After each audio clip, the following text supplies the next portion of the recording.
Waka. Nyabo. Ninga ni waka wocha. Ne waka wocha naye munange. Ate we wasinga kuba wano bojja nga bakusomeddemu. Osavuwala era n'osuulawo nekyo badde ofunamu oba ekyenyinza okuyita ekikumi.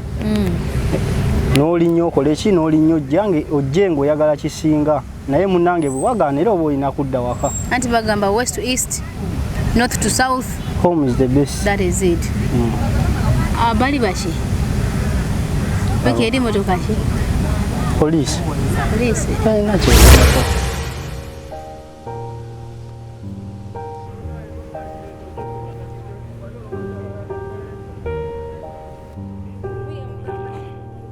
Zeti omaze n'otuuka nsanyusa okukulaba. Kale sewe. Mmaliridde okuddayo munnange waka. Dda Uganda. Ennyabo. Okay. Naye ng'ovumye ekimala. Uganda nayo nga sinya akaseera kano ng'eyaka ng'eyokya ogenda kumalako otya. Si wangu nnyabo naye bw'obanga olemereddwa obanga ekya omuntu eyakusomeramu oba naddala bano baki bano beejenti bw'aba akusomeramu akusuubiza n'asavuwaza ebintu n'akusuubiza ebitaliyo nolaba nga buli kimu kisoboka nolaba nga emmotoka esoboka nolaba nga ennyumba esoboka mwaka gumu naye bwe kiba kigaanye munnange oba olina okudda ewaka. Anti bagamba west to east, north to south. Home is the best. Bagamba west to east, east to west, north to south. Home is the best. Baba Gobye. Bagambye timuveeyo. So go na tulaba tuli ku union abaana bano basoboka kalabiza emirimu gyabwe olusi bayitawo ko ne babagobagoba mpola mpola basinga we basula bale bakola emirimu gyabwe mpola mpola naye nga naffe katukolewo interview yaffe muganda waffe bamanyina kitumusazi waino nga tulinzeeko naye nga ye yaŋŋambye Nyondo ekituufu kiri nti nzira waka naye nga sinadda waka waliwo akalowoozo kenjagala okuleka olw'ensonga tekibeera kirungi kulaba kinnya n'okigwamu bw'obanga okiguddemu Mukama nakuyamba n'okivaamu ate labula oyo anaba kukigwamu aleme okukigwamu you never know nti yayinza okumenyekeramu oba natasobola kukivaamu. Yenze Nyondo Rozet ndi ku Nyondo Media era Williams akubiddeko essimu n'ambuulira before twasooka ntwogeramuuko naye era ne tunonya ku by'emirimu byonna tujja bimanya maaso awo kasooka abeeyanjulire n'amannya ge tutandikiraawo tumanye n'ensonga lwaki asaze okudda Uganda kubanga ne Uganda naye ekola ki eyokya sooka obuuze kwakulaba Williams. Abande bamwena mwena ntwala omukisa guno kubabuuzaako amannya n'eddoboozi nze William Yuba Force bulime. Naye ng'ovaawo Uganda? Uganda nva Matugga.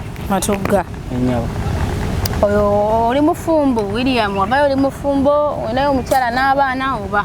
Nedda nnyabo. Nali nakamaliza senior 6 awo Kwawuda Head Senior Secondary School Matugga 2019. Neninya nenzija so siri nti oba ndi mufumbo nti oba nalekayo omwana. Ennyabo. Abaana bavaako muwidde byadayogera ati naye asula wano naye ebigambo naye bikolaki bivaako. So kati essaawa eno mama gyali tajali? Bonna gye bali nnyabo. Bonna gye bali? Mu communicatinga? Ennyabo. Bwe wali ojja wabasiibula oba mwakiriziganya oba gwe wagula wekana ogamba kangende nkole n'ojja wano eno kola? Nabasiibula bulungi naye ne bakkiriza?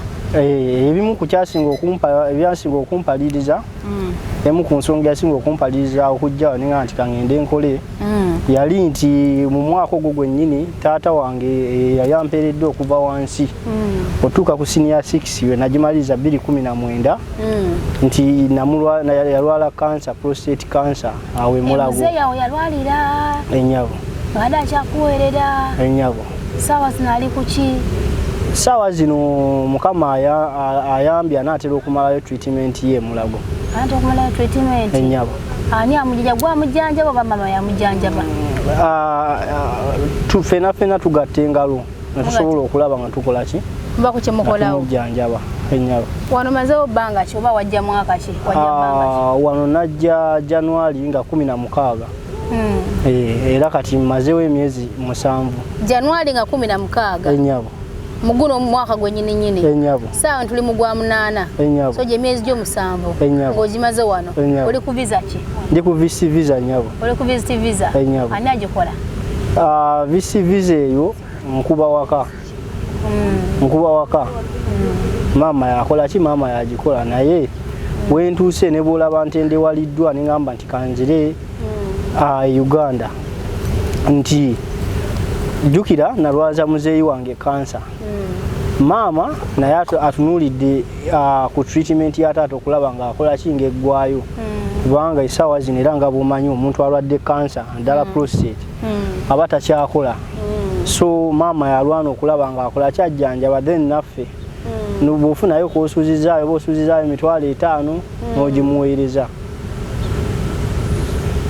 process y'okujja eno enyabo wajja otya wagira mikono ki wagira mu kampani wajja na muntu baweetanga gwe kinnoomu wajja otya okutuuka wano e Dubai engeri gye najjamu najja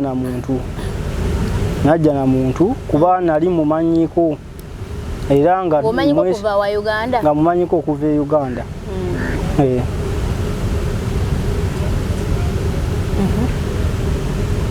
omanyiko okuva e Uganda enyabo omuconnectinga mutya ngali ludawa ngali Uganda oba ngali wano yasooka najjako e Uganda ati bwe yajjako e Uganda ndoza yansanga ndi mu vaaka ya senior 4 ngava wano Dubai enyabo nakola ki n'alinnya n'akomawo naye nasigala nga ali in touch ne family yange so awe najja okukola ki okumumanya nyabo kati myezi 6 myezi 7 wano badde okola ki era okola mulimu ki wano mbadde sina mulimu gwenkola okuleka nti nasalawo nanoonya emirimu nendaba nga gikoze eki nga gibuze nensalawo ningamba kantandika okukola ki okwekozesa okukola ebyange kusiika chapati osumbusa obwebityo bimbaddemu okusiika chapati sumbusa sawa zino obadde okyaziseko oba ki ekiri mu kukkakiriza kubanga okubidde akasimu nga mazima gati kakole ki kanzide waka omuntu mukuleeta ba mukujja wali tomanyi ki kyozzekola oba wali omanyi nga omanyi kyozzokola mukundeeta yaŋŋamba nti nzija ngenda for driving yenyabo naye bwe ntuuka wano eno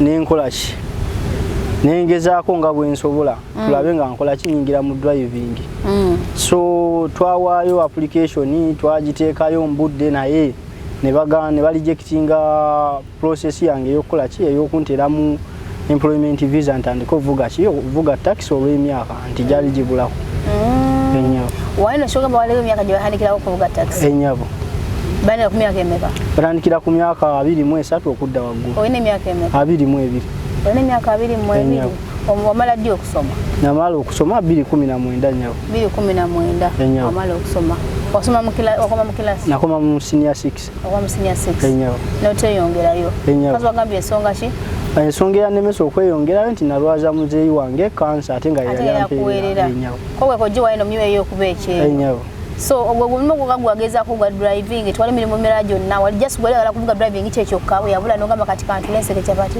nedda nyabo emirimu emirala gyonna ngigezezaako era njagala okukakasa oba okulabula omwana yenna ali eyo ng'oteekateeka okujja wanene Dubai nti right now emirimu si myangu nga bw'okiwulira okufuna ngezezaako buli wamu sinza kugaa nti mbadde ntudde buli wempulira nti waaliwo abahayalinga ngenda era sirina mulimu gwonna gwensosola naye mu bbanga lyemaze wano kisobodde kufunira mulimu so sirawo kyamagero bwenkola visa change sirawo kyamagero kyenyinza kulaba like mu bbanga eriddako omuntu yakuleeta akuyambyeko kyenkanawa omuntu eyandeeta yanyambako ndowooza kunsuza mukujja mwategeregana mutya gwe naye just yakulya kozi visa na airticket je weeyiye oba mwalinawo kenteesaganya yali esinga account agenda kufunira ku mulimu twalinawo enteeseganya era yankonvinsinga nga kuba ebbanga lye najjiramu wano walingawo expo kubeera namubuuza ekyo nakimubuuzanga nnyo ne mubuuza bwe nzija shuwa diiru ngenda tandika okukola ngenda tandikirawo okukola nga ngamba kimu ti emirimu weegiri wano emirimu weegiri engeri gye waliwo expo nange nembeera ne nsavuwala oba nemba n'essuubi nga liri waggulu nti nja tandika okukola ki okufuna akasente ndabe nga nkyusa obulamu nga ntandika n'okuyamba famire yange. Yenga yokutuusa wano yakujjako sente mmeka? Okuntuusa wano eno nakozesa $1.6. Yagamba yazikolamu kina yatekere na visa na kyekya? Nze nga ye mu kujja yaŋŋamba nti visa yakakadde kamu $8,000 enyabo era nenkasindika nakasindikira ku kizimbe bakiyita Fadi Plaza mu Dabushiro nga ya myezi 3. Visa ya myezi 3? Enyabo. Nakugamba akakadde kamu $8,000? Enyabo. Visa ya myezi 3? Enyabo. Kati nfumize y'emyezi 3 aba kubya akakadde kalamba kubanga ebera ya $8,000. Okay, yatiketi nakugamba sente mmeka? Eya tiketi yo Katonda yanyamba buyambi. Katonda yanyamba buyambi kubanga kyenjagala ojjukire Madam Rozet kino akigambako before nti ne sente in fact nalina okujja wano 221 naye nakola kinalwawo okunsindikira okunsindikira visa kati mukulwawo okunsindikira visa covid nakola ki nabiyingiramu kati nenyingira omwaka paka guno January bwe natambula 221 so kiri kye nalabako nafunamu okutya mukufunamu okutya Katonda nampa amagezi nangamba olaba akulumiza ku visa naye ate eya ticket ola visa bana najikuwa yamala najimpa nyawo kati eya ticket wali mwade sente mmeka mu ngalo okwanika process ya buli kimu otandika process ya buli kimu kuba nga bwe nkugambye nti yasooka nangamba nsooke nsindika akadde kamu $8,000 eza visa esije nnyabo nenkasindika nangamba nsindikeyo $5,000 najo nengisindika najo gyaki wangi nga gyaki jjo yangamba $5,000 gya kutandika oba ngoba kugundi kwebyo byaki bya mulimu nenzisindikira ku Dabushiro awo ku Fadi Plaza enyabo nandamu nakusa sente mmeka? Sente ezasigalayo era nazikola ki nazisindika nga nsimbula okukola ki okujja sente zasigalayo nozisindika enyabo ani akola air ticket? Air ticket kati malo okukola ki oluvannyuma lw'okunkandaliza ebbanga eryo lyonna nga sikoze eki eya visa nga sitambudde nentandikaawo okuyaggayagga ntandikaawo okubuuza ku bantu abali batambuddeko nembabuuza nyina omuntu bw'ayaŋŋambe bwati ne bwati kati ne batandikaawo okukola ki okumbuusa ne baŋŋamba bw'obanga gundi ekutawanyiza bwetyo visa lwaki oba okola ki oyongerayo sente ndate on top of that ngwera olina sente ndala zolina omuwa lwaki oba owaayo sente bakolere ki bakolere ate akolere tiketi kati nalina mukulu wange awo nanyambako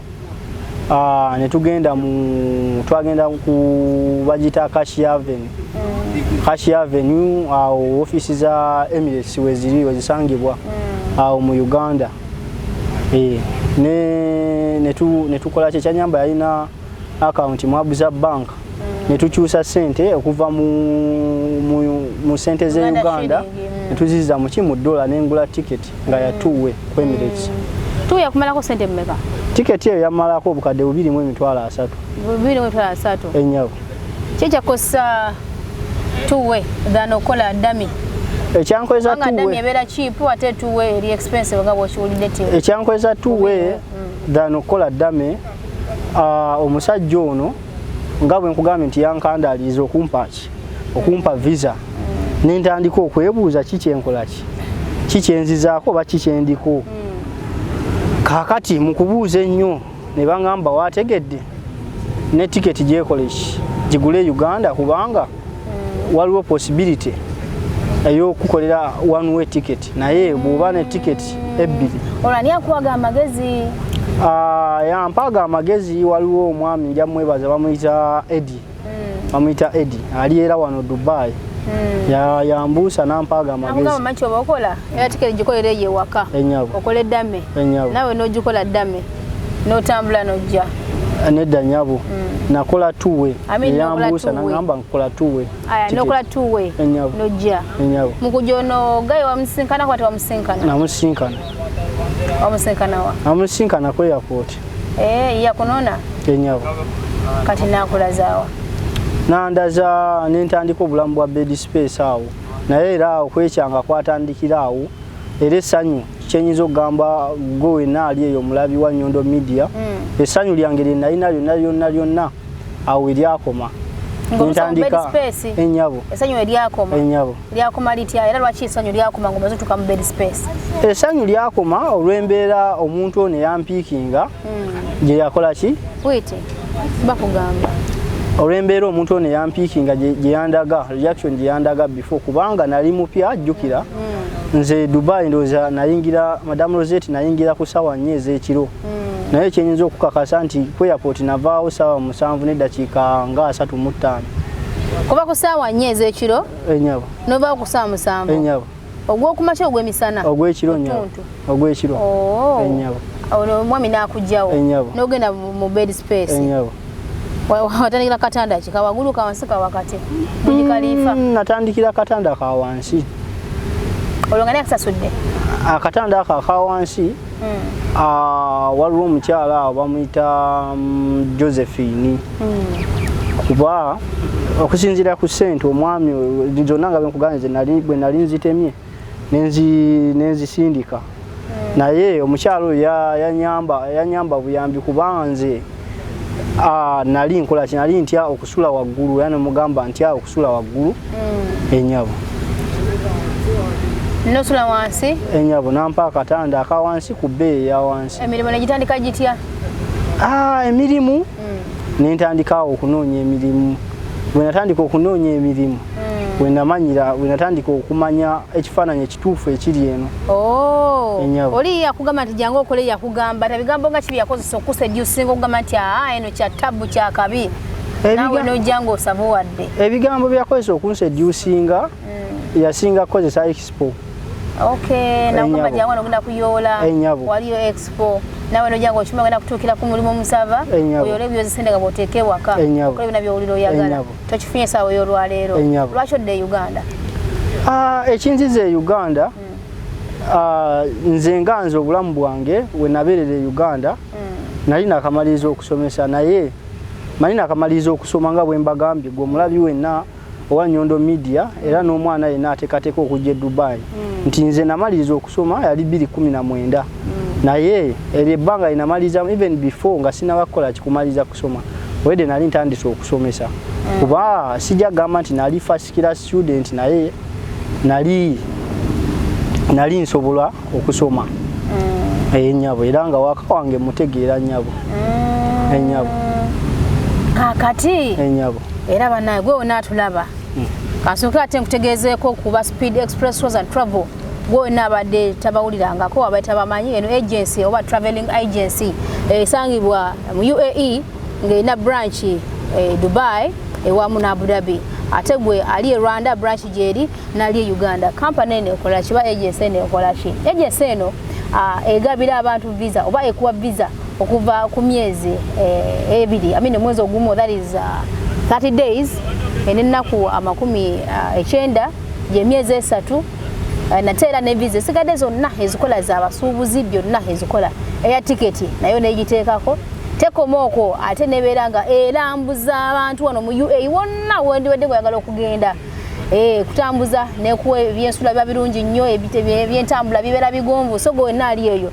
weyala okujja okulambulako mu UAE eri abagamba nti UAE nedda justice ya ddungu tewali byakulambula mukwana ebyokulambula wano bingi nnyo era ne weewuunya so gwe wenna ng'oli luddawa yonna jangu olambuleko wano mu UAE naye nga weesige aba Speed Express Tours and Travel okubanga byonna babikumalira oyagala kukola visa change omwana oli luddawa yonna gy'obeera wano mu UAE kaviza olaba kagenderera togenda wala wonna wabula genda ku Speed Express Tours and Travel obeere ng'ate ofuna visa change ku bbeeyi ensaamusaamu ate mukadde akatuufu gwali wano eno mu Dubai oba ne states ezeetooloddewo weegadde okujja ku ofiisi yaabwe jangu wano eno ku Dera Tower building opposite Binary Square genda ku second floor 201 ate obeere nga omanya ebisingawo oba ogende ku platforms zaabwe ezenjawulo social media platforms zaabwe ezenjawulo gamba nga Facebook, Instagram ne TikTok obere nga atomanya ebisingawo.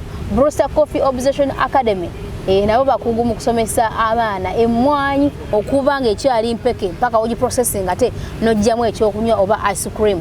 Yona joli ngoli Uganda soma nabo Uganda obere barista omukugu gwe wena ali wano mu UAE ngoli Dubai branch weri ali Abu Dhabi nawe branch jeri genda osome okuguke ekizibwa emmwanyi obere barista omukugu ate ofuna akalimo akalungi oberenga wenogera ku sente ensava yona jobero li wesige aba Brewster Coffee Obsession Academy tewali kampani endala esomesa mwanyi oba esomesa coffee nga Brewster Coffee Obsession Academy. Mwana watu endegade okwongera okubanga bamanyako egenda ku social media platforms zaabwe gamba nga Twitter, Instagram, Facebook, TikTok oberenga ate omanya ebisinga oba okuyita ku namba z'essimu wammanga ku screen yaffe kweziri oberenga ate obabuuzaako pose name kasa services for better rooms naye nga ate asangibwa Deira Dubai gwe wenendegade okubanga ate ofunako rooms eziri safe oberenga ate owumulako kozesa mukasa services nga naye osobola okumunoonyaako ku TikTok, Twitter ne Instagram, Facebook era ng'oteekamu mukasa services. Ate mwana watu gwenna endegade okubanga ate okola videography for anything whatever for anything oba photoshoot for anything you'd like to osobola kugenda maaso byanga ate okosa tape shoots mwana mulenzi wiki watabu nnyo oba wakabi nnyo mu bintu ebya photography videography photoshoot agala kugenda mukomuka photoshoot beera nga ate okozesa mwana mulenzi wiki ate nenkujjukiza na Nyondo Glim bano mu byensusu bo bakola kibakimala mwana wa nnyawo tebeerusa naye ngoyagala kunyirira nga tolina black spots mu face yo nga tolina pimples mu face yo ng'olabika bulungi nnyo ng'oglowinga wabula nga toyeruse n'osigala ku kkala yo kozesa ate aba Nyondo Glim ekizigo kirungi nnyo tekyokya tekibabula tekirina buzibu bwonna osigala kunona kyoyo ate ng'onyirira basange ku namba y'essimu eno wammanga 0524680778 oyagala obugoye obwakabi obuva e Uganda oyagala kusiba kaviri akakabi oyagala ka makeup akali simple oba akannamaddala oyagala kufuna ku mmere ya Uganda yonna oyagala mobile money kyonna ky'obeera oyagadde oyagala bintu bya mu kisenge nga gw'omukyala kwekolako kwefaako kwezza bujja kozesa aba Nyondo Glim kweyo ensonga bakimala abaana abali mu biyumba tukwa deliveries oba oli luddawa naawe oyagala okusiba nga tebakukiriza kufuluma tujja yonna gy'oli Alain Abu Dhabi Amulukwin yonna tutuukayo nitukusibirayo eyo nituba tukola ki nitukumayo waka so toyanza bale nnyo okutufollowinga nakutwabala saawa eno alakudda Uganda ennyabo William ennyabo kiki ogenda okukola Uganda saawa eno lwaki tosigadde waneeno noga nti akanjiya akantu kano kubanga mpidde oyogera kugamba ku kyapati obadde okimanyi nti wano waliwo abantu bangi nnyo abakyala oba abavubuka abakubye kyapati ezo ne batuuka ekiseera ng'ekintu kigezze ne bafuna n'abakozi nga saawa eno badde nakukizimbamu okikoze ote kyapati zobeera okukola ziba teziwooma bulungi oba obunafu buvuddewa kubanga ndi abantu bakola nozi kyapati bazikola ne bagenda mu maaso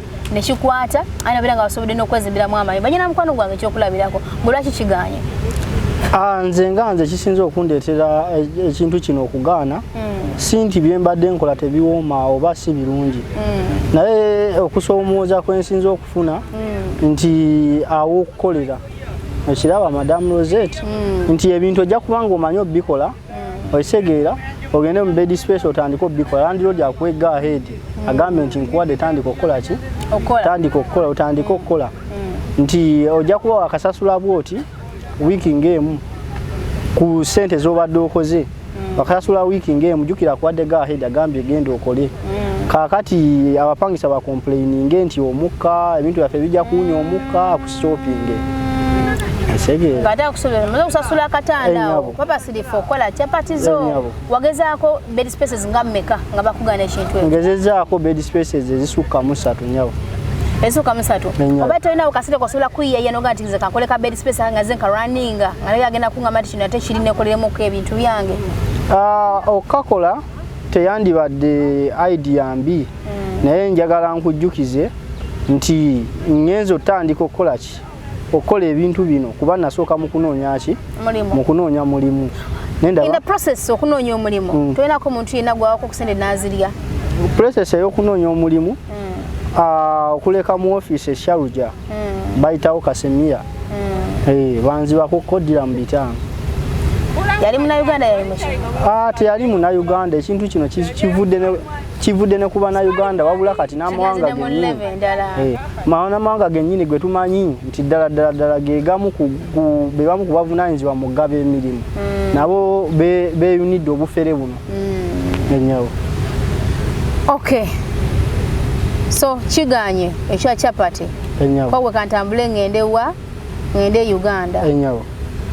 Mama sawe nakimanyi netala nti oddayo waka bonna bakimanyi nyabo songa omuntu abeera averi nagamba nti nze nfunya akalimo osigala akalimu esawa zino nsigala naye on condition nti nze mba ready okukola naye aba visa yange abalina ogimindinga esawa zino visa yange esigaza wiiki emu.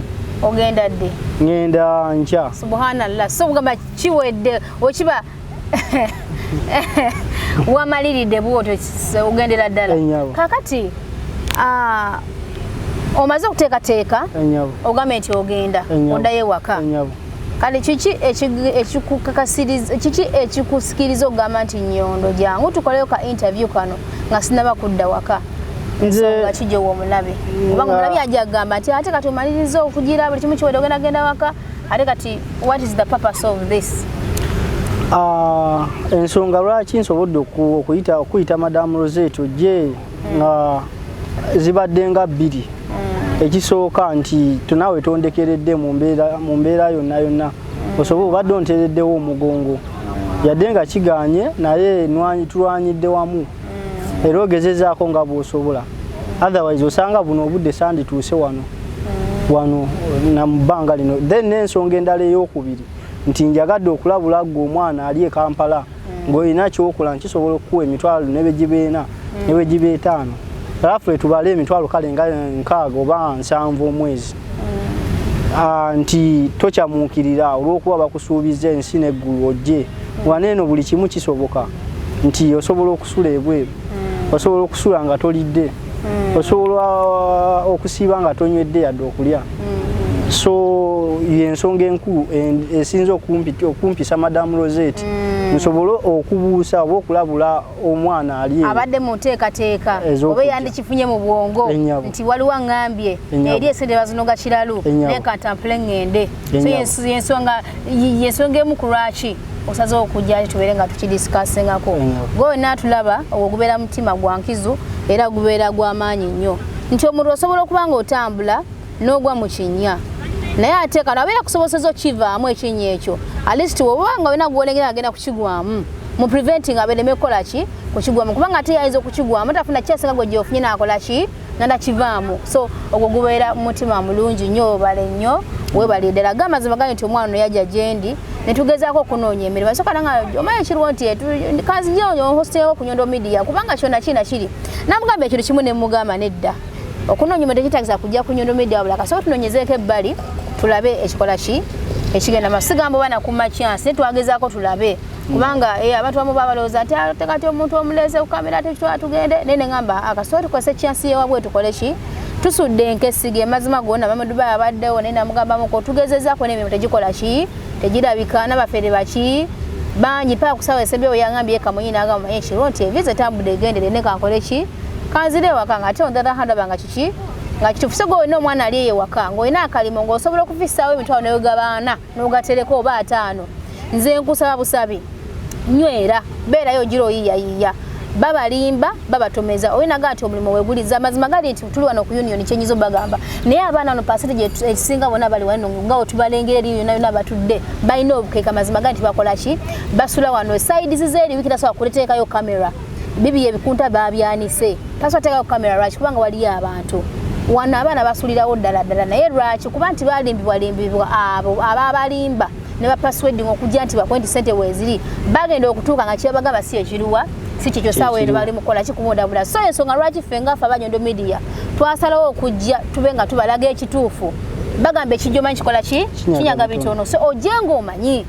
oleme kujja kutomera butomezi nga batonna kyokola ki kyomanyi weesalirewo ng'omanyi. Nze lumu nalikawo mu bus stop nasanga omwana mulezi wakabira amaziga nga bana gye balagayo bagamba waliyo omulimo naye nga ali mukulu kusa amaziga yagamba ekintu kyali kimu kale mbadde waka nga nsobola okusevinga ebitolo gyange 6 kani imagine ne gundi yangamba bwati ne watu wala yinza ngamaida akitufu shwadi omulimu gukola ki weguliza singa na matu mote guli byakojja kunonya mirimo sandi koze ki era nga yagamba ngenda kweno interview neno bwegana nkola ki nzira waka sina kwina kugenda mu basireka no mwana okaba akola ki akabo akalimu kafa yali akola yakaleka wali omula ya replacing aze waneno taina wasula taina kyakulya nayo oli yamulimba limba so yeyembera abana basinga je bakola ki je bayitamu so ebigambo ebisembayo nga kimu bibiri byowerekerezo ina akola nga tukusibula batufunya akadde je tujja kuwerekerako bwe tunayo tufunye kadde tunatu communicating nga tukusabira tuke bulungi mukabo ebigambo byange ebisembayo ntuusa okusiima kwange eri oyo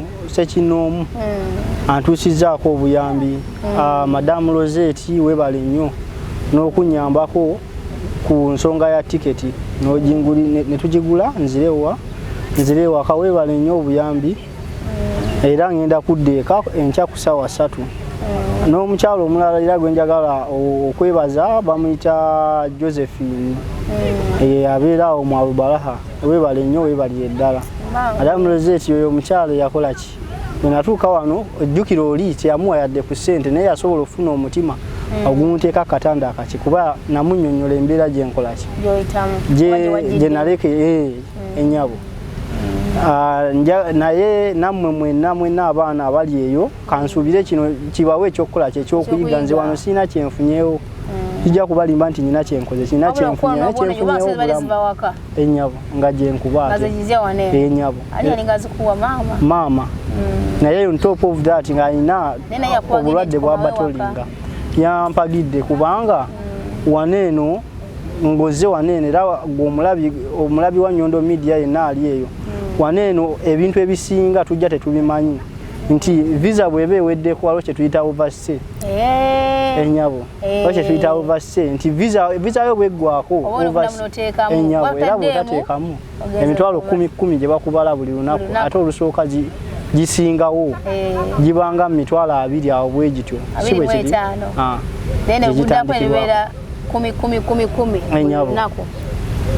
kati ndabye nga okuddeeka kunze kyekisinga kubanga kikwasa ennaku oba kikwasa ensonyi nti sente ate gwe yagenda okukola kubanga bwe tujja wano Madam Rozet naddala embeera nga tukyali mu haso tonnabafuna mulimu okyayibwa ab'ekika bonna n'abafamire abasinga kubanga oli batosobola mukakasa nti sinnabatandika kukola ennyabo era batono nnyo gwosobola okukaabya n'akuwa yadde 10 bakuleka maama era gwe mbadde nasigaza maama na taata ennyabo so toyanzeege William onaba otuuse baba batulabire buli omu tulabire tukusabira okutuuka obulungi ampozi naawe gwe natulaba kagamba ekintu kino ngaffe aba Nyondo Media of course tubadde ne Nyondo Charity kintu kino kyali kyatandikibwa dda ate kina kuyigira mu camera then recently netandika okuba nga tukiteeka ku camera kale okulaga good example eri abantu abalala era tojanga ne bama Dubai ntuyitayitanga munene mu union munene kusanga abaana obadde okimanyi nti osobola okusanga omuntu nenga kizibu kye that very moment nga kyakulya wallahi nga tena de 5 dirham yakulya nga ekizibu kyakaseera ko kyakulya oba kyakunywa so nga tusanga abaana abo olosijja n'ekyokulya n'ebyokunywa kale n'ebintu ebikalunga ebyo naye ne basanyuka nnyo nga bw'okiwulira so ekintu ekyo tukikoledde ebbanga waneeno olwo tukiteeka ku kamera oba kiba kiteetagisizza kugenda ku kamera tukikolera eyo tukirekaawo so twagaza okulaba nga ne Uganda tulinayo ate abantu abagamba nti banaye naffe mutukeko ewaffe so tweyongedde ate twekyongeddemu amaanyi okuba nga ate ne Uganda kikoze eki kituuse tulina ttiimu eri Uganda so saawa y'olwaleero etambulako mu bantu ab'enjawulo kyetuba tulinawo kyonna kyetugenda nakyo si lwakuba nti tuli bagagga nti oba tulina esente empitirivu naye akatono ako Omukama Katonda katuwa naffe kwe tukwata nitugabanyako omuntu omuki omulala era bagamba nti omutima omugabi so gowe natulaba ngera wandyagadde okuba nga weegatta ku Nyondo Charity wano mu UAE wane Dubai ita ku namba yaffe y'essimu otwegatteko ali e Uganda ng'oyagala okutwegattako ita ku namba yaffe obeere ng'otwegattako tetulina kyamanyi kya nnyo naye ate kyetuba tusobodde kyetugenda nakyo naye ng'ate tusaba Mukama Katonda tuteekemu amaanyi tubeere ng'ate tugendera ddala mu maaso abantu bangi ababonaabona mu nsi ngalo zino nga bwe zitenkanankana n'enfuna ffe teyenkanankana nosanga omuntu nga talina wa kusula naye nga tegwolina talina kyakula naye nga tegwokyenda okusula okola ki osula. So tubaagala nnyo mukumire ku Nyondo Media Youtube kokoyekakakodinga. So yeye embeera agala kutwetabako twetabeeko naye nga tubaagala nnyo. Alaba kusubscribinga nakatokeerabira kakwateko. Nyondo Rozet ampozi ne Whitney Nyondo Whitney ate nga mukugu nnyo mu by'okusiba enviiri mutumiddeko omuganda wange twin sister ne wiki ku kamera atakumira mpeera abatukumire. Ku mugaati ogw'omulembe era omuwoomu ddala lowooza ku Baker's Choice Bread okukolebwa banno ba Baker's Choice Bakery. Bano bakola ne keekisi eza buli kika omuli ez'amazaalibwa, keeki z'embaga, keeki z'okwanjula, baby shower cakes, graduation cakes, donati mu bika eby'enjawulo, burger bread, loaf bread, amandaazi, daddies n'ebintu ebirala bingi. Kubako noti 7 noti 3 9 1 7 2 oba noti 7 noti 8 2 3 M9 oba plus 971 589 961 826. Baker's Choice Bakery. Taste the Baker's Choice. Welcome to the evening of the unforgettable desert adventure. I'm Denise from Speed Express Tours and Travel. Today we'll be talking about the desert safari because no trip or journey to Dubai is complete without the desert safari. Having desert safari makes you explore the beauty of Dubai. Taking you to the majestic deserts of Dubai in the evening, which is the best time to explore the desert, as the desert starts to cool to welcome the moonlight, and we will show you the best of the desert life like no other. The tour also features activities like barbecue, camel rides, sandboarding, quad bikes, traditional tea, buffet dinner, and more. After all the actions and the adventures, enjoy a relaxing time testing dates and traditional tea. So escape the busy city life for a while and enjoy the brilliancy of the barren land, Dubai Desert Safari. Speed Express, dream, explore, discover.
So today, I'm gonna unveil for you something you've been looking for, what we call the Nyondo Gleam.